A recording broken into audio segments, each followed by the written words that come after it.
News Tamil கழுகு. திருச்சியில புதுசா அரசு கலைக்கல்லூரி ஆரம்பிக்க அனுமதி வழங்கியும் தனியாருக்கு ஆதாயமா செயல்படுறதா புகார்கள் எழுந்திருக்கு.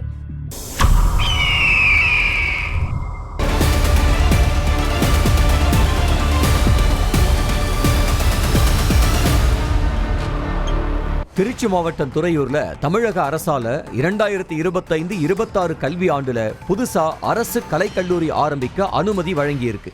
அதுக்காக முறையா இடத்தை தேர்வு செய்யாம தனியாருக்கு சொந்தமான இடமான துறையூர் செங்குந்தர் மேல்நிலை பள்ளியில செயல்பட்டு வருது. இதுக்காக நகராட்சி நிதியில இருந்து 36.5 லட்சம் ரூபாயை ஒதுக்கீடு செய்ய உத்தரவிடப்பட்டிருந்துச்சு. பொதுப்பணித்துறை மூலமா மேற்படி பணிகள் நடக்காம இருக்கிறதுனால துறையூர் நகராட்சி நிதியே செலவிடப்படுறது மட்டுமில்லாம தனியாருக்கு இந்த நிதி போறது எந்த விதத்துல நியாயம்னு கேள்வி எழுப்புறாங்க சமூக ஆர்வலர்கள்.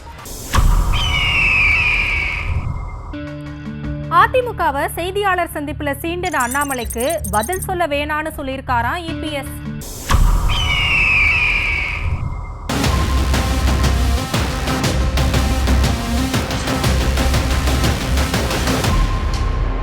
அதிமுக பாஜக கூட்டணி வலுவா இல்லன்னு விமர்சனங்கள் எல்லாம் எழுகிற நிலையில அதுக்கு வலு சேர்க்கிற மாதிரி 2026ல கூட்டணி ஆட்சின்னு எல்லாம் சொல்ல மாட்டேன், பாஜக ஆட்சின்னு தான் சொல்லுவேன்னு அண்ணாமலை பேசினது அதிமுகவினரை டென்ஷன் ஆக்கி இருக்கு. அது மட்டும் இல்லாம கூடுதல் தொகுதிகளை பாஜக கேட்கும்னு தகவல்கள் சொல்லப்பட்டு வர்ற நிலையில அதிமுக பாஜக கூட்டணியை பிளவுபடுத்துற வேலைகளை அண்ணாமலை மறுபடியும் ஆரம்பிச்சிருக்காருன்னு அதிமுகவினர் கோபத்துல இருக்காங்களாம். இத பத்தி அதிமுக நிர்வாகிகள் கிட்ட பேசின இபிஎஸ் இதுக்கு யாரும் கருத்து தெரிவிக்க வேணாம், இந்த விஷயத்தை எனக்கு என்ன பண்ணணும்னு தெரியும், நான் பாத்துக்கிறேன்னு சமாதானம் சொல்லி அனுப்பியிருக்காராம். இதுக்கு பின்னாடி தொகுதி பங்கீட்டுல வேற வலிமையை குறைக்கிற உத்திகள் இருக்கும்னு சொல்லப்படுது. கட்சியையும் சின்னத்தையும் தக்க வைக்க கூடிய சீக்கிரமே தேர்தல் ஆணையத்தை நாட இருக்காராம் தைலாபுரம் டாக்டர்.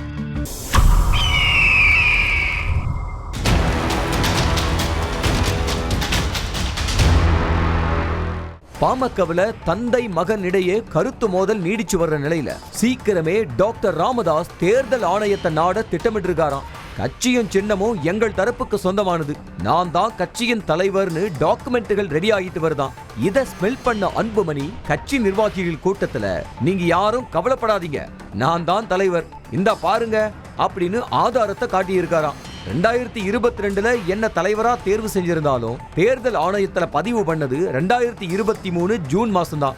அதனால 2026 ஜூன் மாசம் வரைக்கும் தலைவர் பதவியில அதிகாரப்பூர்வமா நான் தான் நீடிக்கிறேன்னு விளக்கம் கொடுத்திருக்காரு. அதுக்கு முன்னாடியே ஒரு பொதுக்குழுவை கூட்டி மறுபடியும் ஒரு முறை தேர்வு செஞ்சிடலாம், கட்சியும் சின்னமும் நம்ம பக்கம்தான், கவலைப்படாம தேர்தல் பணியை பாருங்க அப்படின்னு நிர்வாகிகள் கிட்ட ஸ்ட்ராங்கா சொல்லி இருக்காராம் அன்புமணி. திமுக முக்கிய பிரமுகர்களோட பெண் வாரிசுகள் ஒன்னா சேர்ந்து ஒரு தனியார் பல்கலைக்கழகத்தை உருவாக்க இருக்காங்களாம்.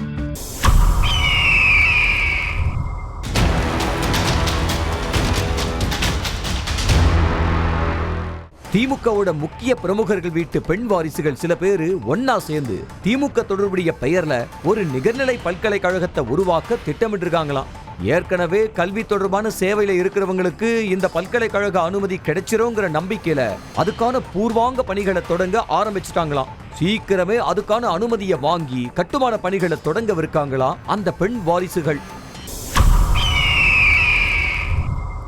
விசிக தலைவர் திருமா திடீர்னு மருத்துவர் ராமதாஸ் மீது கரிசனம் காட்டுறது ஏன்ற கேள்வியும் எழ ஆரம்பிச்சிருக்கான்.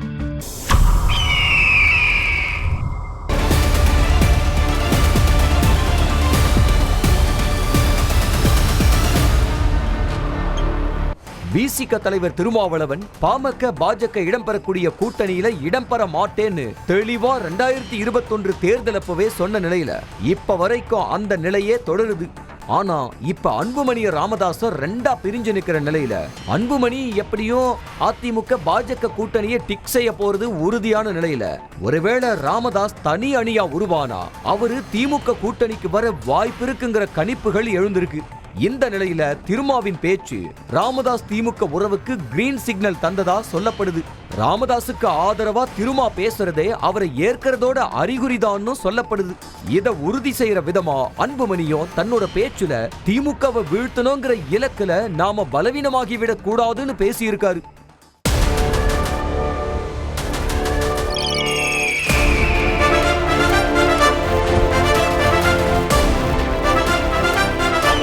நியூஸ் தமிழ் கழுகு.